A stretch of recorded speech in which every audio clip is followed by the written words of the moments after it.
Sa ilalim ng kumikislap na mga chandelier at ng huni ng mamahaling baso, isang bilyonaryo ang walang muwang na sumusulong patungo sa isang kapalarang siya mismo ang hindi nakikita. Lingid sa kaalaman ni Kislap, ang kanyang perpektong nobya ay may dalang lihim na balot sa sutla at mga diamante. Ngunit isang serbidorang itinuring na hindi napapansin ng lipunan ang nakakita sa mga bitak sa likod ng kanilang mga ngiti. Isang pamilyar na tawa ang umalingaw-ngaw sa pandinig ni Sinag at sa isang iglap, bumalik ang lahat ng sakit ng kanyang madilim na alaala. Handa ka bang silipin ang mga lihim na nagkukubli sa likod ng marangyang altar at sa loob ng isang tahimik na silid? Sino ang tunay na nasasaktan kapag ang pag-ibig ay nagiging isang larong pinamamahalaan ng interes at kapangyarihan? Nabasag ang katahimikan ng gabi sa tunog ng isang kristal na basong bumagsak sa sahig. Sa loob ng marangyang bulwagan ng Hacienda Ginto, tila huminto ang mundo para kay Sinag. Ang bawat piraso ng nabasag na baso sa kanyang paanan ay tila mga bubog na tumatarak sa kanyang dibdib. Hindi dahil sa takot na mapagalitan ng kanyang supervisor at hindi rin dahil sa hiya sa harap ng daan-daang mayayamang bisita, kundi dahil sa narinig niya. Isang tawa, ang tawang iyon. Ilang segundo lang ang nakalipas, habang bitbit ni Sinag ang mabigat na tray ng champagne, narinig niya ang isang halakhak mula sa VIP table. Isang tawa na malamyos, pino. Pero sa pandinig ni Sinag ay parang tunog ng demonyo. Biglang nagdilim ang paningin ni Sinag. Ang kumikinang na chandelier at ang mga taong nakagaw na tuksido ay naglaho. Ang nakikita na lang niya ay ang maulan na gabi. 3 taon na ang nakararaan. Ang gabi kung kailan natagpuan niya ang kanyang kapatid na si Ulan. Walang buhay, hawak ang isang liham ng pamamaalam. At sa background ng huling voice message na iniwan ni Ulan sa telepono, bago ito malagutan ng hininga, narinig niya ang tawang iyon. Ang tawa ng babaeng ng loko, nagnakaw, at pumatay sa pag-asa ng kanyang kapatid. Miss? Miss, naririnig mo ba ako? Bumalik sa kasalukuyan si Sinag nang marinig ang isang boses na may halong iritasyon. Nanginginig ang kanyang mga kamay. Ang champagne ay tumapon na sa mamahaling sapatos ng lalaking nakatayo sa harap niya. Si Datu Balatkayo. Ang lalaking ipinakilala kanina sa stage bilang kapatid ng mapapangasawa ng bilyonaryo. Nakasuot ito ng kulay abong suit na halatang nagkakahalaga ng higit pa sa kikitain ni Sinag sa loob ng 5 taon. Tanga ka ba? O sadyang bulag lang? Asik ni Datu? Ang boses nito ay mahina, pero madiin. Sapat lang para marinig nilang dalawa at ng babaeng katabi nito. Alam mo ba kung magkano ang sapatos na to? Mas mahal pa ito sa buhay mo. Yumuko agad si Sinag. Pasensya na po. Pasensya na po, sir. Ang puso ni Sinag ay kumakalabog na parang gustong lumabas sa kanyang dibdib. Hindi dahil kay Datu, kundi dahil sa babaeng nasa tabi nito. Ang babaeng ikakasal ngayong gabi sa bilyonaryong si Kislap Makiling, si Diwata Silang. Dahan-dahang nag-angat ng tingin si Sinag. Nakita niya si Diwata. Napakaganda nito sa suot na puting cocktail dress na pinalamutian ng mga diamante. Ang buhok nito ay nakaayos ng perpekto. Ang balat ay makinis na parang porselana. Mukha itong anghel na bumaba sa lupa. Ngumiti si Diwata. Isang ngangiting puno ng awa o yon ang akala ng iba. Kuya, hayaan mo na. Malambing na sabi ni Diwata, hinawakan ng braso ni Datu. Aksidente lang naman. Kawawa naman siya. Mukhang pagod na pagod na. Humarap si Diwata kay Sinag. Ang mga mata nito ay tumingin diretso sa mga mata ni Sinag. Sa likod ng maamong mukha, nakita ni Sinag ang lamig. Walang pagsisisi, walang takot. Tila ba isa lang insekto si Sinag na dapo sa kanyang paligid? Okay ka lang ba, Hija? Tanong ni Diwata. Sabay abot ng isang tissue kay Sinag. Mag-ingat ka sa susunod. Sayang naman kung mawawalan ka ng trabaho dahil lang sa kapabayaan. Kinuha ni Sinag ang tissue. Gusto niyang sumigaw. Gusto niyang sabihin sa lahat na ang babaeng ito ay isang halimaw. Gusto niyang sabihin na ang tunay na pangalan nito ay hindi Diwata. Pero wala siyang boses. Sino ba naman siya? Isa lang siyang waitress at si Diwata, siya ang reyna ng gabing ito. Linisin mo yan ngayon din. Utos ni Datu sabay talikod. Lumuhod si Sinag sa sahig upang pulutin ang mga bubog. Ang luha ay nagsimulang mamuo sa kanyang mga mata, hindi dahil sa hiya, kundi dahil sa galit. Galit sa sarili niya dahil wala siyang magawa. Galit sa mundo dahil napaka-unfair nito. Habang nakaluhod, napatingin siya sa likuran ni Diwata. Habang ito ay tumatalikod para batiin ang ibang bisita. Dahil sa init ng venue, bahagyang inangat ni Diwata ang kanyang mahabang buhok upang magpahangin ng leeg. Saglit lang iyon. Wala pang isang segundo. Pero sapat na yon para huminto ang pagtibok ng puso ni Sinag. Sa likod ng tenga ni Diwata, pababa sa batok, natatakpan ng makapal na makeup pero bahagyang nabura dahil sa pawis. Nakita ni Sinag ang isang maliit na marka. Isang tattoo. Isang itim na ahas na nakapulupot sa isang rosas. Nabitawan ni Sinag ang hawak niyang bubog. Dumugo ang kanyang palad, pero hindi niya naramdaman ang sakit. Iyon ang tattoo na inilarawan ni Ulan sa kanyang diary. Ang tattoo ng babaeng kumuha ng lahat sa kanila. Hindi siya nagkakamali. Ang Diwata na nakatayo sa entablado, ang babaeng papakasalan ng pinakamayamang lalaki sa syudad, ay walang iba kundi ang Black Widow na pumatay sa kanyang kapatid. At sa gabing ito, sa gitna ng palakpakan at musika, alam ni Sinag na nagsisimula pa lang ang panibagong laro ng kamatayan. Mula sa balkonahe ng Hacienda Ginto, tanaw ni Kislap makiling ang kabuuan ng kanyang imperyo. Ang mga ilaw ng lungsod sa ibaba ay parang mga alitaptap na sumasaludo sa kanya. Hawak niya ang isang baso ng whiskey. Ang yelo ay dahan-dahang natutunaw. Kasing bilis ng paglaho ng mga pagdududa sa kanyang isipan. Ito na yon. Ito ang gabing matagal na niyang hinihintay. Sa loob ng maraming taon, siya ang The Bachelor King ng business world. Walang oras sa pag-ibig, puro trabaho, puro deal, puro pera. Pero nang dumating si Diwata silang sa buhay niya, nagbago ang lahat. Si Diwata ang kulang na piraso sa kanyang perpektong puzzle. Maganda, matalino, galing sa isang respetadong pamilya sa probinsya at higit sa lahat, hindi habol ang pera niya. Napangiti si Kislap sa sarili. Tignan mo nga naman, Kislap, nakuha mo na ang lahat. Masyadong malalim ang iniisip mo, iho, baka malunod ka.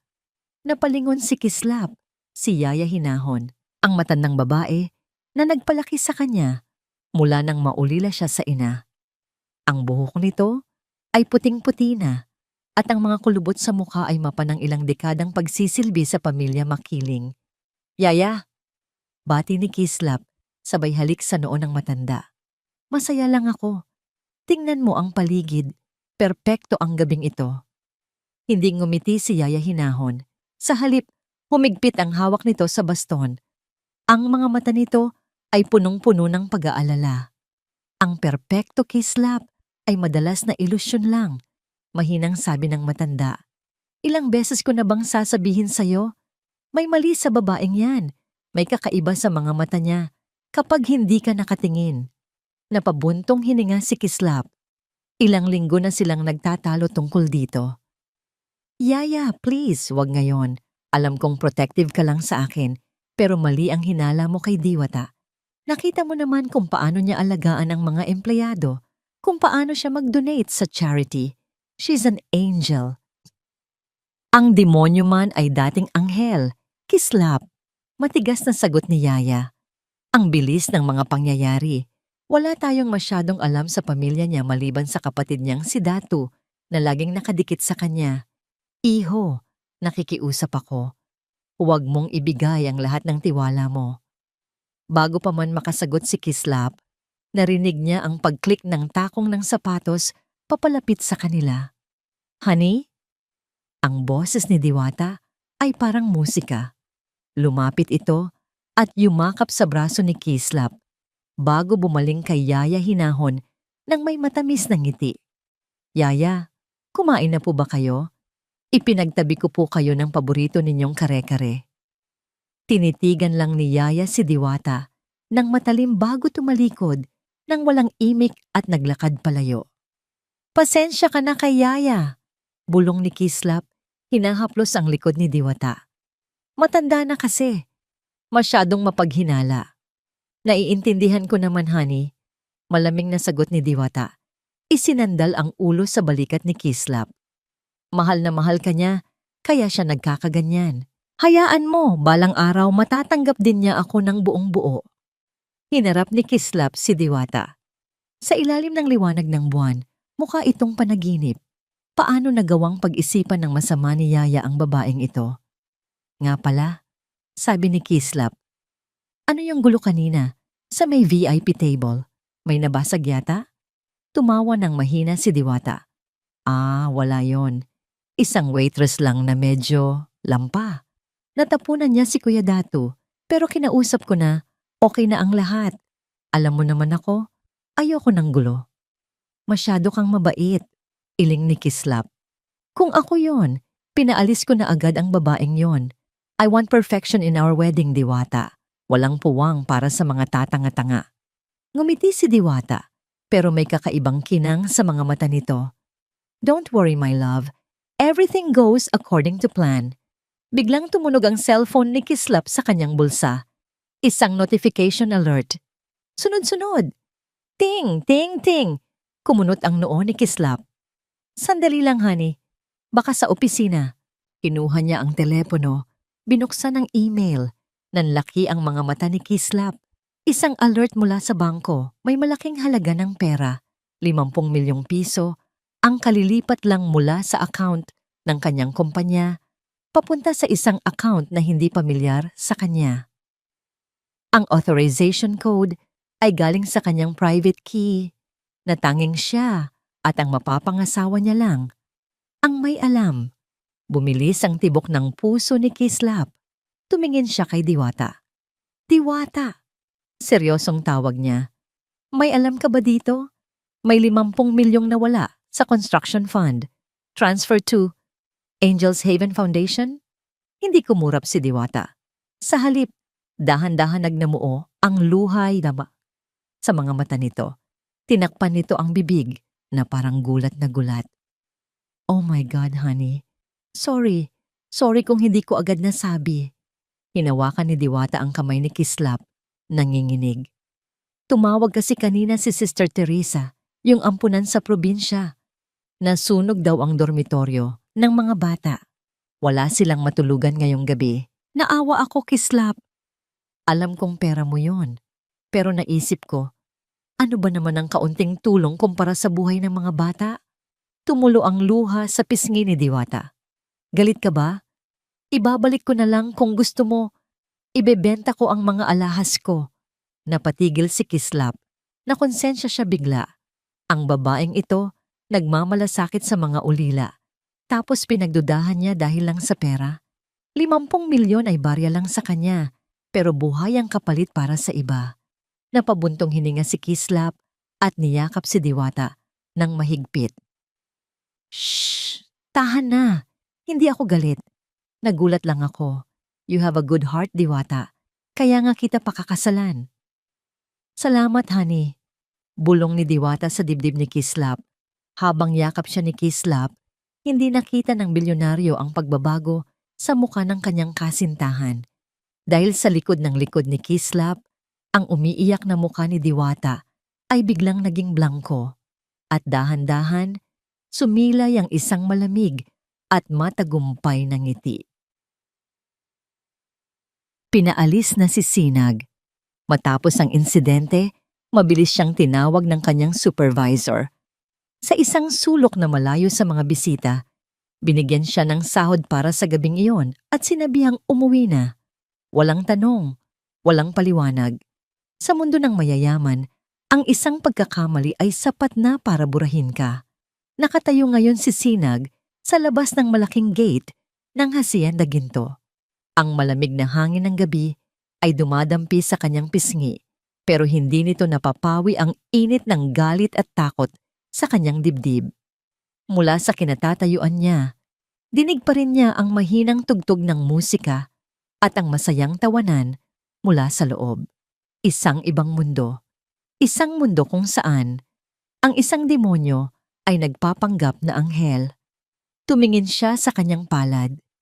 May maliit na hiwa mula sa bubog kanina at bahagya pa rin itong dumudugo. Pero hindi ang hapdi ng sugat ang iniinda niya. Ang sakit ay nasa loob.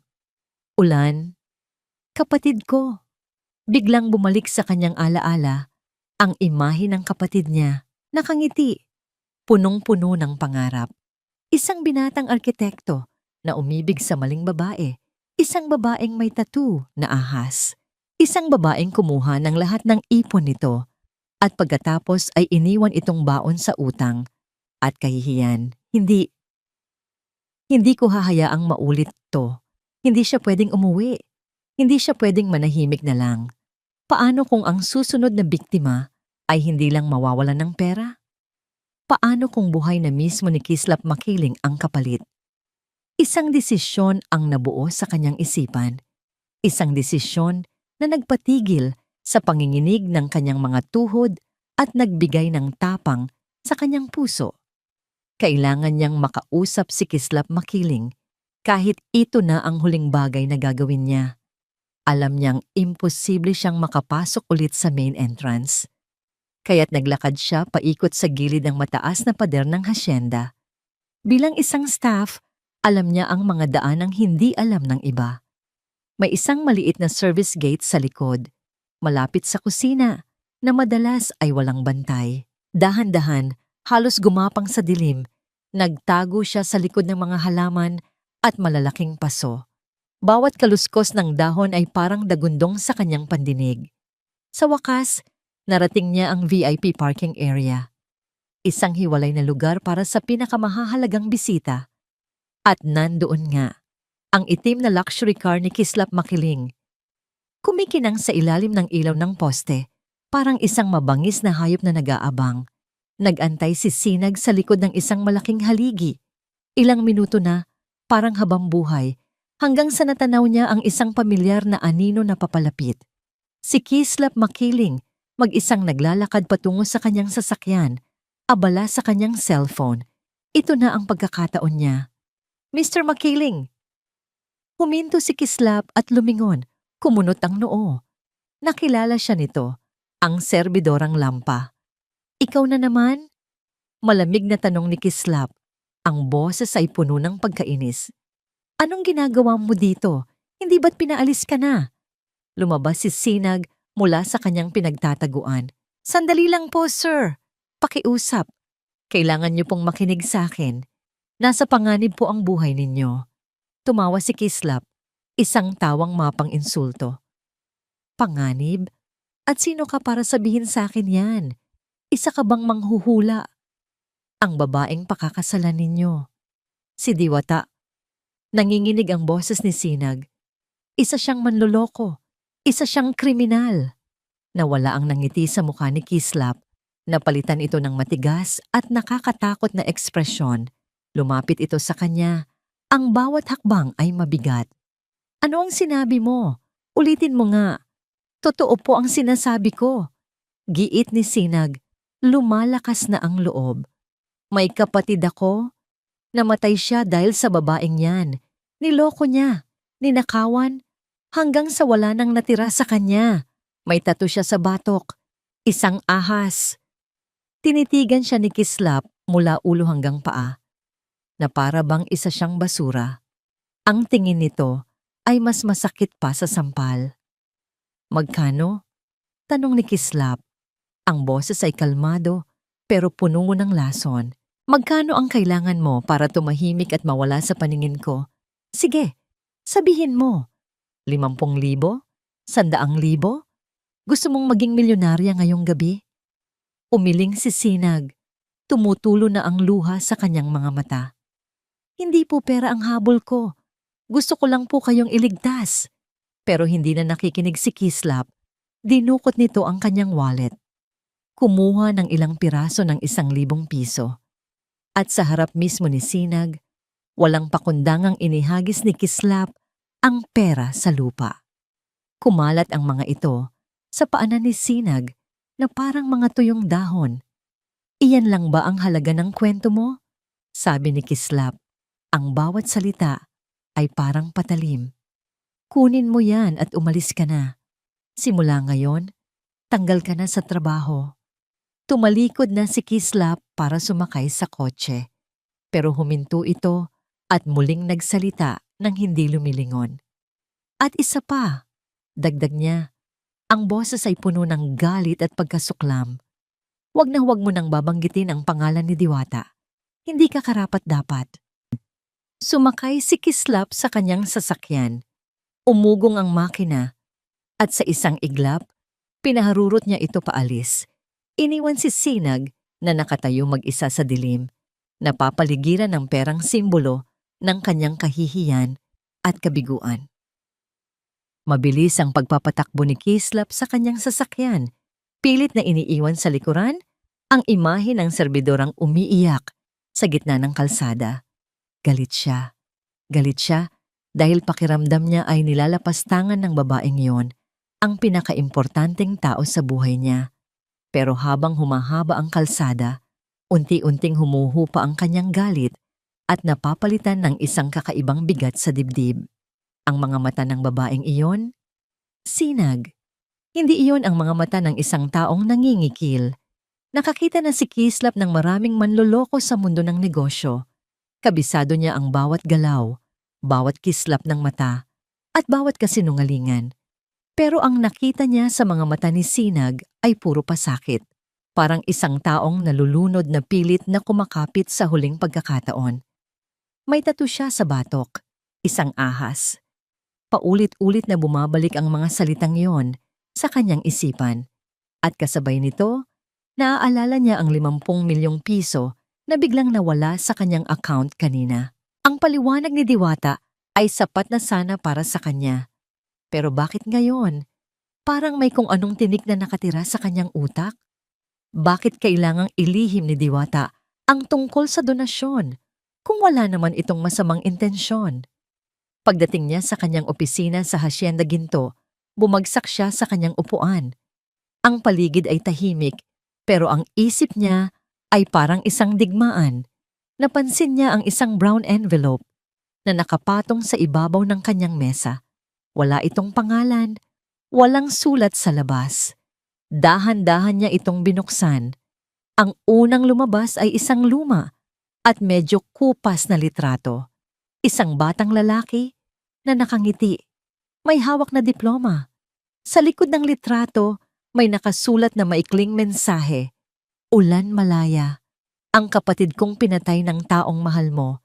Hindi ito tungkol sa pera, Mr. Makiling. Ito ay tungkol sa katarungan." Kasunod nito ay isang piraso ng papel na may guhit ng isang tattoo, isang ahas na nakapulupot sa isang rosas. Eksaktong-eksakto sa sinabi ni Sinag kanina. Hindi mapakali si Kislap. Tumayo siya at lumabas ng opisina. Kailangan niyang makita si Diwata. Kailangan niyang patunayan sa sarili niya na nagkakamali ang serbidorang iyon. Kailangan niyang mapatunayan na ang kanyang magiging asawa ay ang anghel na nakilala niya. Narating niya ang master bedroom kung saan nagpapahinga si Diwata. Ang pintuan ay bahagyang nakabukas. Nakita niya si Diwata na nakaupo sa harap ng salamin. Tinatanggal ang kanyang mga alahas. Napakaganda nito, kahit sa ilalim ng malamlam na ilaw ng kwarto. "Honey, bakit hindi ka pa natutulog?" Malambing na tanong ni Diwata nang mapansin siya sa salamin. "Hindi lang ako makatulog," sagot ni Kislap. Pilit na pinapakalma ang kanyang boses. Lumapit siya sa likuran ni Diwata. "Napagod ka ba sa party natin?" "Medyo," buntong hininga ni Diwata, sabay hilot sa kanyang leeg. "Ang bigat kasi ng buhok ko, parang gusto ko nang ipuputol." Dito na nakakita ng pagkakataon si Kislap. "Hayaan mo, tutulungan kita." Dahan-dahang hinawakan ni Kislap ang makapal na buhok ni Diwata. Nararamdaman niya ang panginginig ng sarili niyang mga daliri. Hinawi niya ang buhok nito sa isang tabi. Inilalantad ang maputing batok ng kanyang mapapangasawa. Noong una, wala siyang nakita, kundi ang makinis at maputing balat nito. Huminga ng malalim si Kislap. Wala naman eh. Nagkamali lang talaga ang babaeng yon. Pero habang tinitignan niya ang bahagi sa likod ng kaliwang tenga ni Diwata, may napansin siyang kakaiba. May bahagi ng balat na tila mas makapal ang pagkaka-apply ng concealer. Parang may itinatagong hindi pantay na kulay. Kumuha si Kislap ng isang basang towel na malapit sa kanila. May dumi ka yata dito sa likod, honey. Hayaan mong punasan ko. Ha? Wag na, Kislap. Ako na lang. Bago pa man makapigil si Diwata, mabilis na idinampi ni Kislap ang basang towel sa batok nito at sa isang madiing hagod nabura ang makapal na layer ng makeup. Nanlamig ang buong katawan ni Kislap. Tumigil ang kanyang mundo. Doon, sa likod ng tenga ni Diwata, uent-unting lumitaw ang isang itim na marka. Isang ukit sa balat na hindi pwedeng ipagkaila. Isang itim na ahas na nakapulupot sa isang pulang rosas. Dahan-dahang lumingon si Diwata. Ang maamong mukha nito ay dahan-dahang nagbago. Ang mga mata nito, na dati ay puno ng pag-ibig, ay naging kasing lamig ng yelo. Isang nangiting hindi kailanman nakita ni Kislap, ang unti-unting sumilay sa mga labi ng babaeng akala niya ay kilala na niya. Masyado ka kasing mausisa, Kislap, bulong ni Diwata. Sana ay nanatili ka na lang, nabulag. Nanginginig ang mga kamay ni Kislap habang nakatitig sa itim na ahas sa batok ni Diwata. Ang bawat tibok ng kanyang puso ay parang tunog ng martilyo, mabigat, masakit at puno ng pagsisisi. Ang babaeng nasa harap niya, ang babaeng hinalikan niya at pinangakuan ng habambuhay ay isang estranghero, isang panganib. Kislap, let me explain. Biglang nagbago ang tono ni Diwata. Bumalik ang pagkapaos at ang tila na naiiyak na boses. Ang tattoo na yan. It's a mistake from my pa. Bata pa ako noon. Sumama ako sa maling barkada. Tikil, sigaw ni Kislap. Ang boses niya ay gumaralgal sa galit. Huwag mo na akong lokohin, Diwata, o kung ano man ang tunay mong pangalan. Narinig ko na ang lahat. Nakita ko na ang ebidensya. Hindi na sumagot si Diwata. Tumayo ito ng tuwid, pinagpag ang kanyang damit at tinitigan si Kislap ng walang kurap. Wala na ang luha, wala na ang takot. Anong plano mo ngayon, Kislap? Tatawag ka ng pulis? Sa tingin mo ba may maniniwala sa'yo? Ang lahat ng papeles ng donasyon, ikaw ang pumirma. Ang lahat ng transaksyon, dumaan sa account mo. Kung babagsak ako, sasama ka sa akin. Hindi nakasagot si Kislap. Alam niyang tama ang babae. Masyadong malinis ang pagkakasetup sa kanya. Kailangan niya ng tulong. At iisang tao lang ang nasa isip niya. Madaling araw na nang marating ni Kislap ang isang maliit at siksikang barangay sa dulo ng lungsod. Malayo ito sa kintab ng Hacienda Ginto. Dito, ang amoy ng kanal at usok ay nanunuot sa ilong. Sa dulo ng isang makitid na eskinita, nakita niya ang isang barong-barong na gawa sa pinagtagpitaping kahoy at yero. Kumatok siya. Pagbukas ng pinto, bumadya ang gulat sa mukha ni Sinag. Ang mga mata nito ay mapula pa rin mula sa pag-iyak kanina.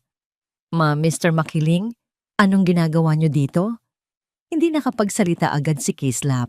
Tumingin siya sa paligid, sa maliit na lamesa, sa munting altar, kung saan nandoon ang litrato ni Ulan, at sa kahirapang pilit na nilalabanan ng babaeng ito araw-araw. Dahan-dahang lumuhod si Kislap sa harap ni Sinag. Patawarin mo ako, bulong ni Kislap. Patawarin mo ako, Sinag. Tama ka.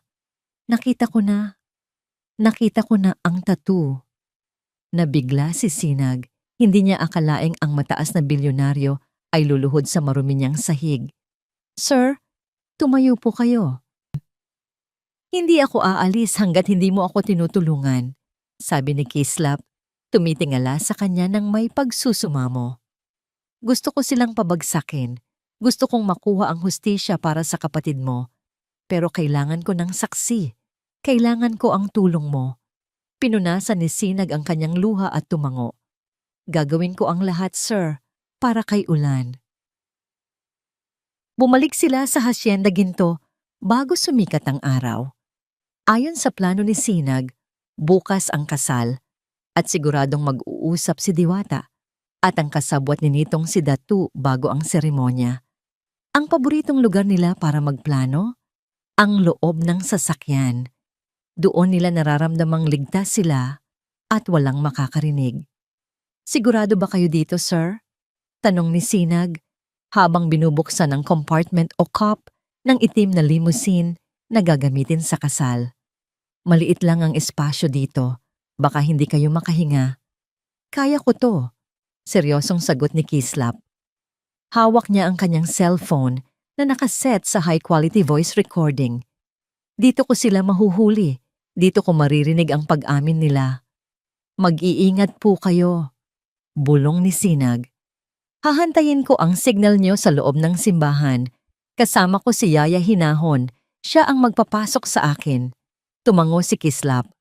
Huminga siya ng malalim at dahan-dahang humiga sa loob ng madilim at masikip na compartment ng sasakyan. Sinag! Tawag ni Kislap bago isara ang pinto. Po? Salamat dahil hindi ka sumuko sa akin. Isinara ni Sinag ang compartment. Click. Kadiliman. Iyon lang ang nakikita ni Kislap. Ang tanging naririnig niya ay ang sarili niyang paghinga at ang mabilis na tibok ng kanyang puso. Ilang oras siyang nagantay sa loob ng mainit at masikip na espasyo. Hanggang sa naramdaman niyang gumalaw ang sasakyan, bumukas ang mga pinto sa itaas. Narinig niya ang tawanan. Excited na ako, Datu. Boses iyon ni Diwata. Pagkatapos ng I do, konting acting lang sa reception at lalamunin na ng lupa ang bilyonaryong yan. Siguraduhin mong walang palya ang lason, Diwata. Sagot ni Datu. Ayokong magtagal sa punerarya. Sa loob ng compartment, nanlamig ang buong pagkatao ni Kislap. Ang kamay niya ay humigpit sa cellphone.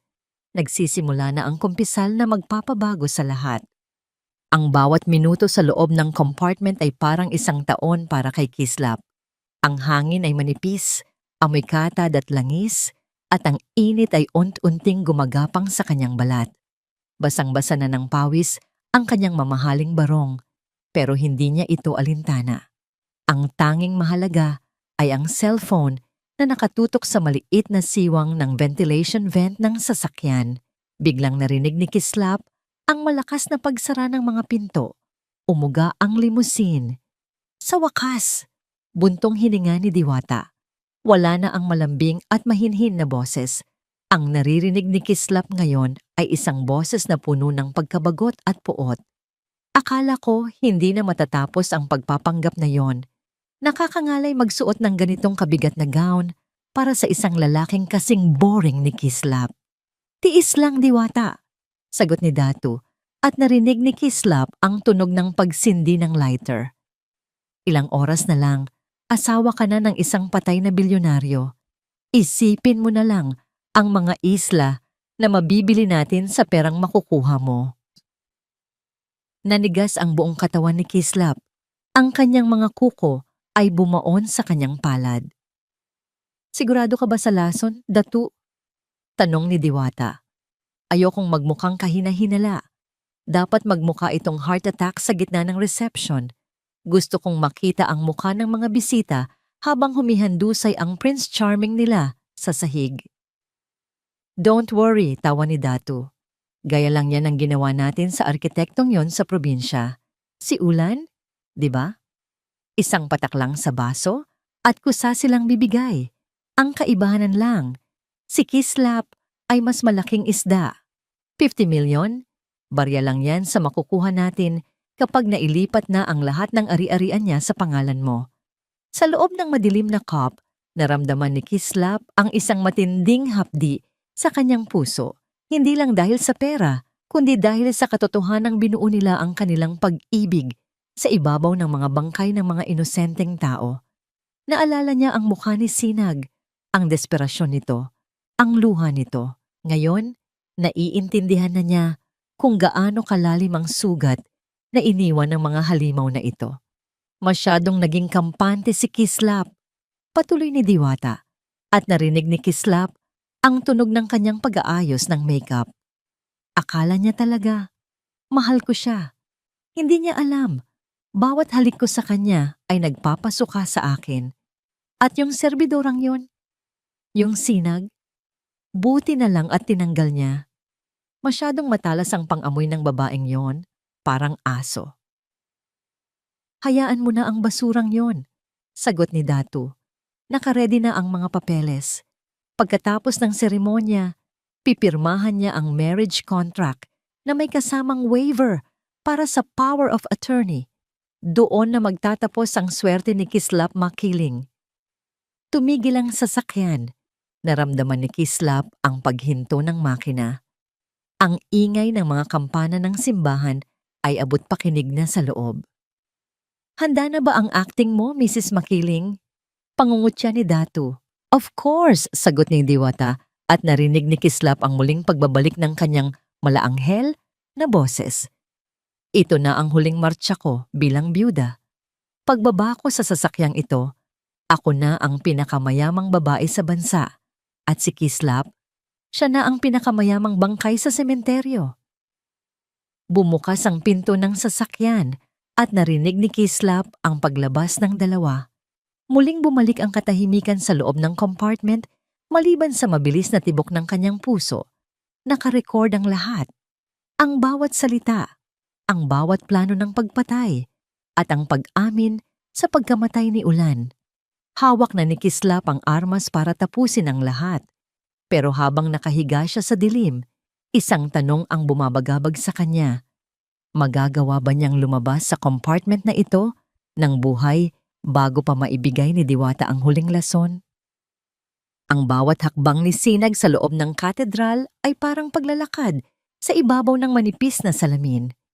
Suot ang isang itim na uniforme ng catering staff na ibinigay sa kanya ni Yaya Hinahon. Pilit niyang itinago ang kanyang muka sa ilalim ng isang face mask at isang sombrero. Nakatayo siya sa madilim na sulok sa likod ng malalaking haligi ng simbahan. Ang bango ng libu-libong puting rosas ay nanunuot sa kanyang ilong. Pero para kay Sinag, ang amoy nito ay hindi para sa kasal, kundi para sa isang libing. Ang marangyang katedral ay punong-puno ng mga pinaka-impluwensyadong tao sa bansa, mga politiko, mga negosyante, at mga sikat na personalidad. Lahat sila ay narito upang masaksihan ang kasal ng taon. Nasaan na siya? Bulong ni Sinag. Ang kanyang mga mata ay pilit na hinahanap ang itim na sasakyan sa labas sa pamamagitan ng bahagyang nakabukas na pinto.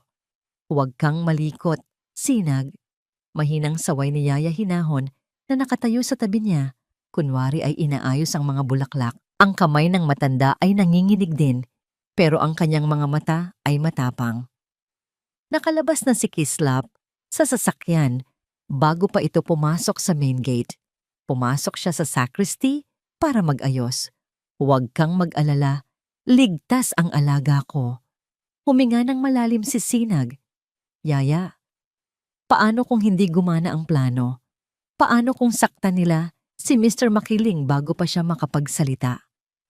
Hindi natin hahayaang mangyari yon, sagot ni Yaya. Handa na ang tech crew sa itaas.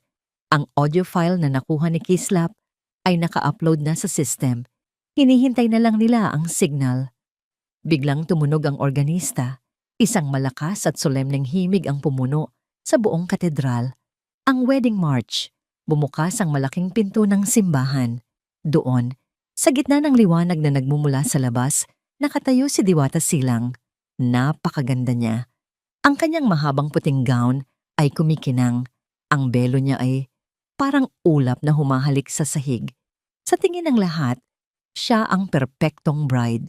Pero para kay Sinag, nakikita niya ang uod sa loob ng napakagandang prutas. Nakikita niya ang dugong nakabahid sa mga kamay na may hawak na buke ng bulaklak. Dahan-dahang naglakad si Diwata sa aisle. Bawat ngiti niya sa mga bisita ay parang isang sampal kay Sinag. Paano niya nagagawang ngumiti ng ganyan pagkatapos ng lahat ng ginawa niya kay Ulan? Sa dulo ng aisle, naghihintay si Kislap. Nakahinga ng maluwag si Sinag nang makita ang bilyonaryo. Nakasuot ito ng isang puting barong, tuwid ang tayo, at blangko ang mukha.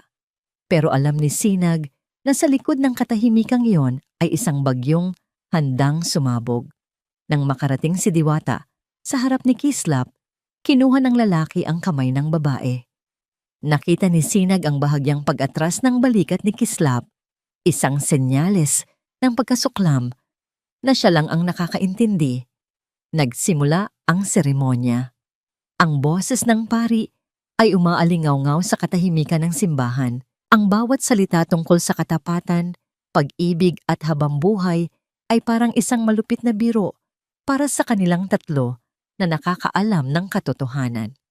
Mga kapatid, panimula ng pari, narito tayo ngayon upang pag-isahin ang puso ni Kislap at Diwata. Lumipas ang mga minuto na parang oras para kay Sinag. Ang kanyang mga kamay ay pawis na puwis. Nakita niya si Datu na nakatayo sa gilid bilang best man. May mapagmalaking ngiti sa labi. Tila ba tinitiyak na walang sisira sa kanilang plano. Hanggang sa dumating ang sandaling pinakahihintay ng lahat. Kung mayroon mang sino man sa inyo na naririto na may sapat na dahilan upang hindi ituloy ang kasalang ito, sabi ng pari. Ayon sa tradisyon, magsalita ngayon o manahimik magpakailanman. Nanahimik ang buong simbahan, walang sino mang kumibo. Ang mga bisita ay nag-aantay lang na matapos ang bahaging iyon para sa susunod na yugto. Si Diwata ay bahagyang tumingin kay Kislap nang may matamis na nangiti. Kampanteng-kampante. Pero bago pa makapagpatuloy ang pari, dahan-dahang binitawan ni Kislap ang kamay ni Diwata. Humakbang siya pabalik. Kinuha ni Kislap ang mikropono mula sa stand sa harap ng pari. Ang tunog ng feedback ng mic ay umalingaw-ngaw sa buong katedral. Nakakabingi, nakakagulat. Humarap si Kislap sa mga tao, pero ang kanyang mga mata ay nakapako kay Diwata, na ngayon ay nagsisimula nang mabakas ang pagkalito at kaba sa mukha. Mayroon akong dahilan. Ang boses ni Kislap ay malakas, malamig at matapang.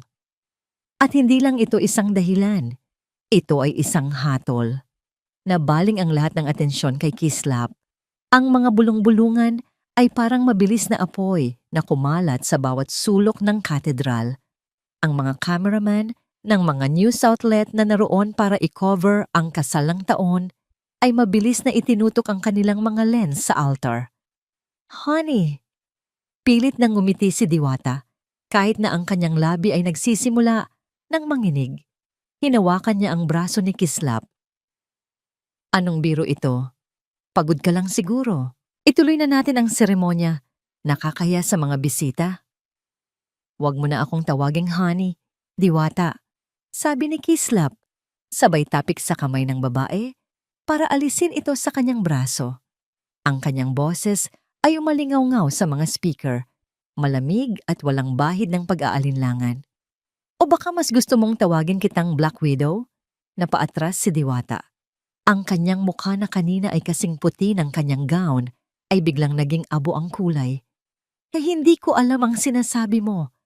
Hindi mo alam. Lumingon si Kislap sa gawin ng tech booth, sa itaas at tumango.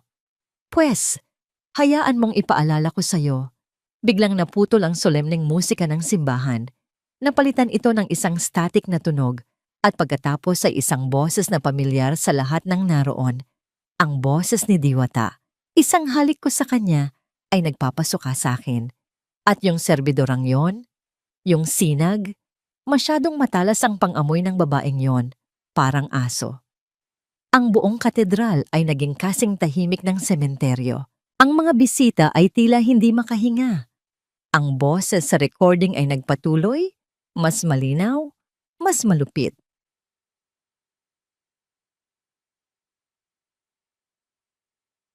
Si Kislap, siya na ang pinakamayamang bangkay sa sementeryo.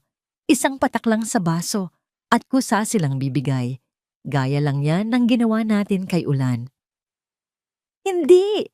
Patayin niyo yan! Kasinungalingan yan! Sigaw ni Diwata. Wala na ang mahinhin na boses. Nagwala siya sa harap ng altar. Pilit na inaabot ang mga kable ng sound system na wala naman doon. Humarap si Kislap sa mga bisita. Ang babaeng nakatayo sa harap ninyo ay hindi ang anghel na akala ninyo. Siya ay isang mamamatay tao. Isang magnanakaw na ang bawat hiyas na suot niya ngayon ay binayaran ng dugo ng mga inosenteng gaya ni Ulan Malaya. Sa gilid ng altar, nakita ni Sinag na bumunot ng isang balisong si Datu mula sa loob ng kanyang tuxedo. Ang mga mata ni Datu ay nanlilisik, nakatitig kay Kislap na tila isang hayop na nansukol. Tatapusin kita! Makiling! Sigaw ni Datu, sabay sugod kay Kislap. Sir, mag-ingat po kayo! Hiyaw ni Sinag habang tumatakbo papalapit mula sa dilim. Dahil sa bigat ng kanyang gown, hindi agad nakakilos si Diwata para tumakas. Sinubukan niyang itulak ang pari para makadaan. Pero ang mahaba niyang belo ay naapakan ng isa sa mga abay, dahilan para mapasubsob siya sa sahig. Ang kanyang tiara ay tumalsik at ang kanyang buhok ay nagulo. Ang imahe ng perpektong bride ay tuluyan ng gumuho. Si Datu ay mabilis na nakalapit kay Kislap. Itinaas nito ang patalim, handang itarak sa dibdib ng bilyonaryo. Pero bago pa man tumama ang dulo ng kutsilyo, isang matigas na tray ang humampas sa braso ni Datu. Tanging si Sinag, gamit ang lahat ng kanyang lakas, inihampas niya ang dala niyang metal tray sa kamay ni Datu. Nabitawan ng lalaki ang kutsilyo. Hustisya para kay Ulan. Sigaw ni Sinag, ang kanyang boses ay puno ng puot at determinasyon. Sa sandaling iyon, bumukas ang lahat ng pinto ng katedral. Ang mga pulis na kanina pa nakaabang sa labas ay mabilis na nagunahan papasok, bit-bit ang kanilang mga armas. Huwag kakilos, polis! Napalibutan sina Diwata at Datu. Si Diwata, na nakadapa pa rin sa sahig, ay humagulgol na ng yak. Hindi dahil sa pagsisisi, kundi dahil sa pagkatalo. Ang kanyang pangarap na maging reyna ay nagtapos sa malamig na semento ng simbahan. Dahan-dahang lumapit si Kislap kay Sinag. Tiningnan niya ang kamay ng babae na nanginginig pa rin habang hawak ang tray. Inabot ni Kislap ang kamay ni Sinag at dahan-dahang pinatayo ito. Tapos na, Sinag, bulong ni Kislap. Ang kanyang boses ay puno ng emosyon. Tapos na ang pagtatago nila. Tumingin si Sinag sa langit, sa marangyang kisame ng katedral, at sa unang pagkakataon, sa loob ng 3 taon, naramdaman niyang malaya na siya. Malaya na sila ni Ulan. Ang ingay ng mga sirena ng pulis at ang nakakasilaw na flash ng mga kamera ng media ang bumalot sa labas ng katedral. Ang kasal ng taon ay naging krimen ng taon. Habang pinupino ng mga reporter ang kanilang mga balita, sa loob ng isang police van, nakaupo si Diwata. Nakaposas, ang kanyang mamahaling gown ay may dumi na ng semento at ang kanyang mukha ay wala ng bahid ng ganda, kundi purong puot. Hindi pa ito tapos, Kislap. Sinag, hiyaw ni Diwata habang isinasara ang pinto ng van. Mabulok man ako sa kulungan, sisiguraduhin kong hindi kayo magiging masaya. Pero hindi na siya nilingon ni na Sinag. Nakatayo si Sinag sa gilid ng ambulansya habang ginagamot ng isang medik ang maliit na hiwa sa kanyang braso. Nanginginig pa rin ang kanyang mga kamay, hindi dahil sa sakit, kundi dahil sa pag-agos ng emosyong 3 taon niyang kinimkim. Ayos ka lang ba? Isang pamilyar na boses ang narinig niya. Inangat ni Sinag ang kanyang tingin at nakita si Kislap. Wala na ang kanyang barong. Tanging puting kamiseta na lang ang suot nito. At ang kanyang mga mata ay hindi na bakas ang lamig at yabang na nakita ni Sinag noong una silang magtagpo sa parking lot. Ayos lang po ako, sir. Mahinang sagot ni Sinag. Gasgas lang po ito. Umupo si Kislap sa tabi niya. Hindi inaalintana ang maruming gilid ng ambulansya. Sinag, kanina, nung hinarap mo si Datu, maaari kang mapahamak. Bakit mo ginawa yon? Tumingin si Sinag sa malayo, sa dapit hapon na unting bumabalot sa katedral. Dahil ayoko nang may mamatay pa, dahil sa kanila. At dahil alam kong mabuti kayong tao, Mr. Makiling. Nagkamali lang kayo ng pinagkatiwalaan. Napayo ko si Kislap. Nagkamali ako ng husto. Hindi lang sa kanya kundi pati sayo. Sinabihan kita ng masasakit na salita. Tinapon ko ang pera sa harap mo na parang basura ka lang. Patawarin mo ako, Sinag. Hinding-hindi ko mapapatawad ang sarili ko sa paraan ng pagtrato ko sayo. Tapos na po yon, sir. Munting ngiti ni Sinag. Ang mahalaga, malinis na ang pangalan ni Ulan. Sinabi ng mga pulis na dahil sa recording nyo, bubuksan nilang muli ang kaso ng kapatid ko. Mabubura na ang mantsa sa alaala niya. Hinawakan ni Kislap ang kamay ni Sinag. Hindi lang yan ang gagawin ko. Sinag, gusto kong bumawi. Gusto kong ibigay sa iyo ang lahat ng kailangan mo. Isang bahay, puhunan para sa negosyo. Kahit anong hilingin mo, ibibigay ko. Deserve mo ang isang komportableng buhay. Napatigil si Sinag. Tiningnan niya ang kamay ni Kislap na nakahawak sa kanya. Ramdam niya ang tapat na hangarin ng lalaki, pero dahan-dahan niyang binawi ang kanyang kamay. Salamat po, Sir Kislap. Maraming salamat. Malungkot, pero matatag na, sabi ni Sinag. Pero hindi ko po matatanggap iyan. Kumunot ang noo ni Kislap. Bakit? Pagkatapos ng lahat ng itinulong mo sa akin, ito na ang pagkakataon mong magkaroon ng bagong simula. Gusto ko po ng bagong simula, sir. Pero gusto ko itong simulan gamit ang sarili kong mga kamay. Paliwanag ni Sinag. Kapag tinanggap ko ang alok ninyo, habang buhay akong titingin sa inyo ng may utang na loob. Gusto kong makatayo sa sarili kong mga paa, para kay Ulan at para sa sarili ko. Gusto kong patunayan na ang isang serbidorang gaya ko ay kayang bumangon nang hindi umaasa sa yaman ng iba. Napatitig si Kislap kay Sinag. Sa puntong yon mas lalo siyang humanga sa babae. Hindi lang ito matapang, kundi mayroon din itong dangal na hindi kayang bilhin ng kahit anong halaga ng pera. Naiintindihan ko, bulong ni Kislap. May halong lungkot sa kanyang boses. Pero sana huwag mong ipagkait sa akin ang maging bahagi ng buhay mo, kahit bilang kaibigan lang. Tumayo si Sinag at inayos ang kanyang sarili. Salamat po, sir. Siguro po, sa tamang panahon. Naglakad paalis si Sinag, bitbit ang kanyang munting bag, iniwan ang katedral at ang bilyonaryong nagpabago at binago ng kanyang buhay. Habang naglalakad siya sa ilalim ng mga bituin, naramdaman ni Sinag na sa wakas, ang Sinag sa kanyang pangalan ay nagsisimula na ring magbigay ng liwanag sa sarili niyang landas. Pero sa likod niya, nakatayo pa rin si Kislap, pinapanood ang kanyang pag-alis. Alam ni Kislap sa kanyang puso na hindi ito ang huling pagkikita nila. Dahil sa unang pagkakataon, hindi pera ang nagpapatakbo sa kanyang buhay, kundi ang pagnanais na muling makita ang nangiti ng babaeng nagligtas sa kanyang kaluluwa. 1 taon ang mabilis na lumipas. Ang hasyenda ginto, na dati ay simbolo ng karangyaan at mga lihim, ay wala na sa pagmamay-ari ni Kislap. Ipinagbili niya ito at ang malaking bahagi ng pinagbentahan ay itinabi niya para sa isang espesyal na layunin. Hindi na siya ang bilyonaryong laging nasa cover ng mga business magazine. Ngayon, mas madalas siyang makitang nakasuot ng simpleng t-shirt at maong, abala sa mga komunidad. Nakatayo si Kislap sa harap ng isang bagong gusali sa gitna ng lungsod ng Hiraya. Ang gusali ay hindi kasing tayog ng kanyang mga dating skyscraper, pero mas matatag ang pundasyon nito.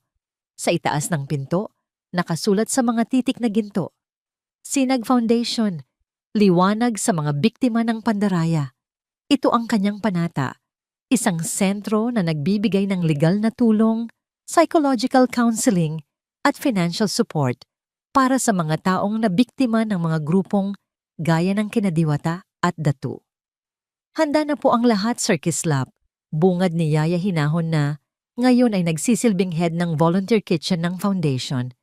Mas malakas na ang boses ng matanda at mas maaliwalas ang mukha. Salamat, Yaya.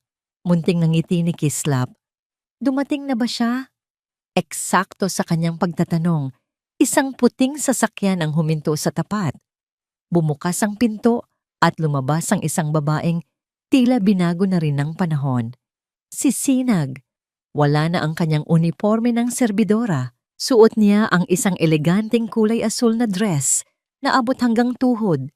Ang kanyang buhok ay maayos na nakatali at ang kanyang mga mata ay hindi na bakas ang takot. Puro kumpiyansa at kapayapaan ang makikita rito. Sa loob ng isang taon, sa tulong ng kanyang pagsisikap at maliit na loan, na binayaran niya ng kusa, nakapagtayo siya ng isang maliit na kainan na tinawag niyang Ulan's Kitchen. Naglakad si Sinag papalapit kay Kislap. Ang bawat hakbang niya ay may paninindigan. Magandang umaga, Mr. Makiling. Bati ni Sinag nang may matamis na ngiti. Kislap na lang, gaya ng napagkasunduan natin. Biro ni Kislap, habang hindi maalis ang tingin sa babaeng nagligtas sa kanya. Salamat sa pagdating, Sinag. Hindi magiging kumpleto ang pagbubukas ng foundation na ito kung wala ang taong nagbigay ng pangalan dito. Karangalan ko po ito, sagot ni Sinag. Tumingin siya sa gusali. Alam ko kung nasaan man si Ulan ngayon, nakangiti siya dahil ang nangyari sa kanya ay naging mitya para hindi na maranasan ng iba ang sakit na naramdaman namin. Matapos ang maikling seremonya ng pagputol ng ribbon, nagkaroon ng pagkakataon ang dalawa na mag-usap sa maliit na garden sa likod ng gusali. Ang simoy ng hangin ay presko at ang hapon ay uent-unting nagbibigay daan sa isang makulay na dapit hapon. Sinag! Tawag ni Kislap. Ang kanyang boses ay naging seryoso. Isang taon akong nag-antay. Isang taon kong pinanood ang paglago mo mula sa malayo dahil nirerespeto ko ang hiling mong tumayo sa sarili mong mga paa. Huminto si Sinag at hinarap siya. Ngayong napatunayan mo na sa buong mundo na kaya mo, pagpapatuloy ni Kislap, dahan-dahang hinawakan ng kamay ni Sinag, maari ko na bang hilingin na huwag mo na akong hayaang manood lang mula sa malayo? Maari ko na bang hilingin na sa susunod mong paglalakad, ako na ang nasa tabi mo? Natahimik si Sinag. Tiningnan niya ang mga kamay nilang magkahawak. Nararamdaman niya ang init at ang katapatan na matagal na niyang hinahanap. Hindi ito ang pag-ibig na puno ng drama at kasinungalingan. Ito ay pag-ibig na dumaan sa apoy ng pagsubok at nabuo sa pundasyon ng katotohanan. Kislap! Mahinang simula na ni Sinag. Hindi madali ang pinagdaanan natin. Marami tayong sugat na kailangang hilumin. Alam ko, tanggo ni Kislap. At handa akong maghintay. Handa akong dumaan sa kahit anong proseso basta kasama kita. Ngumiti si Sinag. Isang ngiting abot hanggang sa kanyang mga mata. Sa tingin ko, sapat na ang isang taon na paghihintay. Sa ilalim ng nag-aapoy na kulay ng dapit hapon sa lungsod ng Hiraya, dahan-dahang inilapit ni Kislap ang kanyang muka sa mukha ni Sinag. Isang halik ang nagsilbing selyo ng kanilang bagong simula. Isang halik na hindi nagmula sa isang bilyonaryo at isang serbidora, kundi mula sa dalawang kaluluwang nahanap ang isa't isa sa gitna ng kadiliman. Ang katotohanan ay masakit, pero ito lang ang tanging paraan para maging malaya. At sa paglaya ni Kislap at Sinag, nahanap nila ang pinakamahalagang kayamanan sa mundo. Ang pag-ibig na walang itinatago at walang kinatatakutan. Dito na po nagtatapos ang ating kwento para sa araw na ito. Tunay ngang ang katotohanan, gaano man ito kapait sa simula, ang siyang magpapalaya sa atin sa huli. Ang kwento ni Sinag at Kislap ay isang paalala na ang tunay na halaga ng isang tao ay hindi nasusukat sa kapal ng kanyang pitaka, kundi sa tibay ng kanyang prinsipyo at dinalisay na puso. Sana ay nagustuhan ninyo ang ating paglalakbay sa hapon na ito. Ano pong bahagi ng kwento ang pinakatumagos sa inyong puso? I-comment nyo naman po sa ibaba. Pati na rin kung anong uri ng kwento ang gusto ninyong pakinggan sa susunod. Romance ba na may halong action? O baka naman isang madamdaming kwentong pampamilya? Mahalaga po sa amin ang inyong boses. Hindi dito nagtatapos ang ating paglalakbay. Marami pa pong kwentong kasing ganda at mas puno ng aral dito sa aming channel. Kung nagustuhan nyo ang kwentong ito, i-like, i-share sa pamilya at mga kaibigan, at mag-subscribe na rin para lagi kayong updated sa mga susunod pa naming kwento. I-click nyo ang notification bell para kayo ang unang makarinig kapag may bago kaming upload. Pagpalain po kayo ng Panginoon, kayo at ang inyong buong pamilya. Hanggang sa muli.